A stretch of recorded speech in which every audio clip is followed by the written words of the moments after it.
Saya Syahrul Nizam, saya akan menjelaskan tentang latar belakang jambu biji.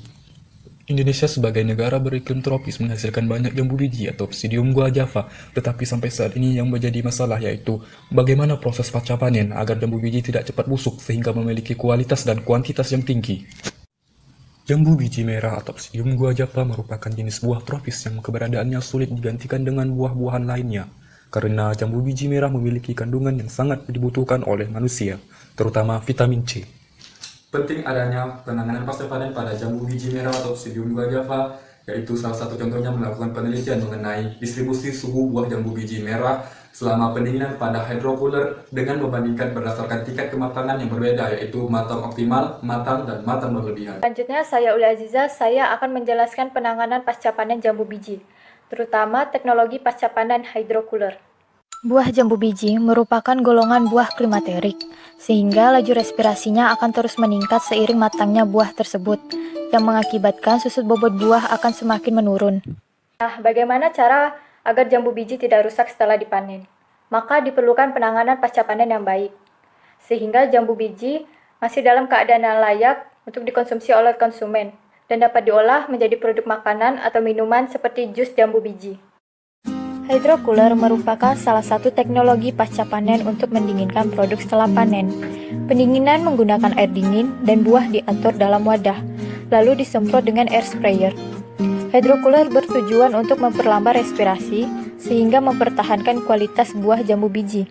Nama saya Lukman Afandi akan menjelaskan ciri-ciri jambu biji siap panen dan cara pemanenannya. Menurut Parimin, seorang sarjana pertanian, dalam bukunya yang berjudul Jambu Biji Budidaya dan Ragam Pemanfaatannya menjelaskan, jambu biji siap panen memiliki ciri-ciri sebagai berikut. Yang pertama, warna kulit buah sudah mulai berubah dari hijau tua menjadi hijau muda mengkilap atau kuning kehijauan. Yang kedua, aroma buah mulai harum. Yang ketiga, rasa buah sudah mulai manis yang dapat diuji dengan menggunakan alat refraktometer Brix. Yang keempat, tekstur daging buah agak lunak yang dapat diuji menggunakan alat pressure testing. Pada umumnya, pemanenan buah jambu biji dilakukan berdasarkan perubahan warna kulit dan jarak tempuh daerah pemasaran. Untuk jarak pemasaran jauh, panen dilakukan saat buah masih hijau segar, sedangkan untuk pemasaran jarak dekat, buah dipanen saat berwarna kuning kehijauan. Sebaiknya buah dipanen pada umur 109 sampai 114 hari setelah bunga bengkar untuk konsumsi segar. Sementara untuk produk olahan sebaiknya buah dipanen antara 112 sampai 113 hari setelah bunga bengkar. Perkenalkan, nama saya Winda Wongso. Di sini saya akan menjelaskan mengenai metode penelitian yang digunakan dalam jurnal yang kami bahas. Alat dan bahan utama yang digunakan yaitu jambu biji, air, es batu, aluminium foil, termokapel, kolorimeter, oven, hydrocooler, timbangan digital, dan jangka sorong. Berikut adalah prosedur penelitian dari metode ini. Yang pertama adalah membuat alat hydrocooling. Yang kedua, mempersiapkan buah matang berlebihan, buah matang, dan buah mengkal. Yang ketiga, menimbang, mengukur diameter dan kebulatan buah, serta mengukur warna buah. Yang keempat, mempersiapkan alat hydrocooling dengan memasukkan air dan es batu pada hydrocooler. Yang kelima, menjalankan hydrocooler hingga suhu konstan 6 derajat Celcius. Yang keenam, memasang sensor termokapel pada suhu air dan buah, yaitu kulit buah, kedalaman 1,5 cm daging buah, dan pusat buah. Yang ketujuh, mencatat suhu buah selama di hydrocooler hingga suhu pusat buah mencapai 6 derajat Celcius. Setelah itu matikan hydrocooler. Yang kedelapan, mengambil buah di hydrocooler dan memisahkan daging buah dengan kulit dan nyalakan oven. Yang kesembilan, memasukkan cawan aluminium foil yang berisi daging buah dan kulit buah ke dalam oven selama 8 jam dengan suhu 105 derajat Celcius. Yang terakhir, analisis data dan pelaporan. Selanjutnya, saya Riza Pimpinan akan melanjutkan sifat fisik jambu biji. A. Bobot. 1. Bobot buah jambu biji matang berlebihan mengalami peningkatan bobot setelah dilakukan hydrocooling. 2. Buah jambu biji merah matang berlebihan menyerap air sebesar 7 gram selama proses hydrocooling.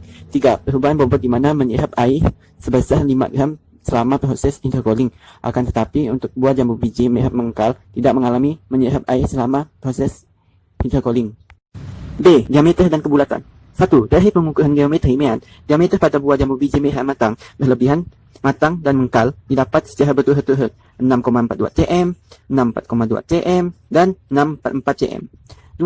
Dari pengukuran diameter mean, diameter didapatkan tingkat kebulatan pada buah jambu biji merah matang berlebihan adalah 0,7, matang adalah 0,8, dan mengkal adalah 0,95, di mana paling mendekati bulat sempurna adalah buah jambu biji merah matang. Perkenalkan, nama saya Beatrice Bella Kavita. Di sini saya akan melanjutkan penjelasan mengenai sifat fisik pada buah jambu biji, yaitu terhadap kadar air dan warna. Pada kadar air, yang pertama untuk buah jambu biji yang matangnya berlebihan, itu terjadi peningkatan kadar air sebesar 3,36% selama proses hydrocooling. Lalu yang kedua, pada buah jambu biji yang tingkat kematangannya pas, itu juga terjadi peningkatan kadar air, yaitu sebesar 2,4% selama proses hydrocooling. Kemudian untuk buah jambu biji yang masih mengkal, itu tidak mengalami peningkatan kadar air selama proses hydrocooling. Selanjutnya, sifat fisik buah jambu biji terhadap warnanya. Yang pertama, pada jambu biji yang matangnya berlebihan, itu memiliki warna kekuningan atau lebih cerah. Kemudian yang buahnya pada tingkat kematangan yang pas, memiliki warna hijau terang. Lalu pada buah yang masih mengkal, warnanya adalah hijau pekat. Perubahan warna ini disebabkan karena hilangnya klorofil, yaitu dari buah jambu biji yang hijau menjadi kuning. Dan nama alat pengukuran warna ini disebut dengan kalorimeter. Selanjutnya, saya Dea Maliana Putri akan membahas tentang suhu buah jambu biji selama proses hydrocooling. Suhu buah matang berlebihan jambu biji selama proses hydrocooling dapat dilihat di grafik berikut ini. Berdasarkan grafik tersebut menunjukkan bahwa suhu air mengalami peningkatan yang tidak signifikan pada menit pertama, sedangkan suhu permukaan yang turun secara signifikan sejak menit pertama, dan suhu dagingnya turun sejak menit pertama dan konstan lebih lambat daripada suhu permukaan dan suhu air. Selanjutnya yaitu suhu buah jambu biji matang selama proses hydrocooling. Berdasarkan grafik tersebut menunjukkan bahwa suhu air cenderung berubah-ubah dan suhu permukaan turun signifikan sejak menit pertama, sedangkan suhu daging yaitu turun signifikan sejak menit pertama, tapi konstan lebih lambat dibandingkan suhu permukaan. Baiklah, saya Puja Kavita. Di sini saya akan menjelaskan tentang perubahan suhu buah jambu biji mengkal dan matang berlebihan pada proses hydrocooling. Air memiliki peranan yang penting karena air berfungsi untuk memindahkan suhu air pada hydrocooling terhadap suhu buah jambu biji mengkal. Hal ini sesuai dengan pendapat Thomson bahwa hydrocooling adalah pendinginan buah atau sayuran menggunakan media air untuk memindahkan panas. Berdasarkan tabel, distribusi permukaan buah jambu biji yang matang berlebihan mengalami penurunan suhu dibanding buah jambu biji yang matang dan mengkal, dengan selisih waktu matang berlebihan dengan matang adalah 7 menit, sedangkan buah matang dan mengkal adalah 2 menit. Suhu daging buah jambu biji matang mengalami penurunan suhu lebih lambat dibanding buah matang berlebihan dengan selisih waktu 6 menit. Dan suhu konstannya lebih cepat dibanding jambu biji mengkal dengan selisih waktu 4 menit. Suhu pusat jambu biji mengkal lebih lambat dibanding jambu biji matang dan matang berlebih dengan selisih waktu jambu biji mengkal dengan matang adalah 3 menit. Dan selisih waktu perubahan suhu jambu biji mengkal dengan matang berlebih adalah 11 menit. Perkenalkan, saya Nagalan Sesuburian. Di sini saya akan menjelaskan kesimpulannya. Adapun kesimpulan yang didapatkan dari hasil penelitian sebagai berikut.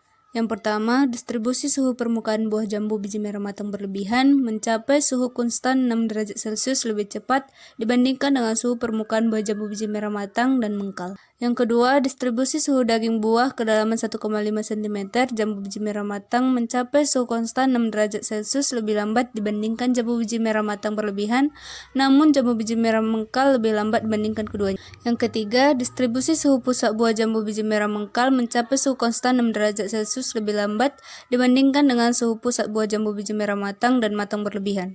Yang keempat, distribusi pada buah jambu biji merah matang berlebihan mengalami suhu yang paling cepat konstan mencapai 6 derajat Celcius secara menyeluruh pada buah dibandingkan dengan distribusi suhu pada buah jambu biji merah mengkal dan matang.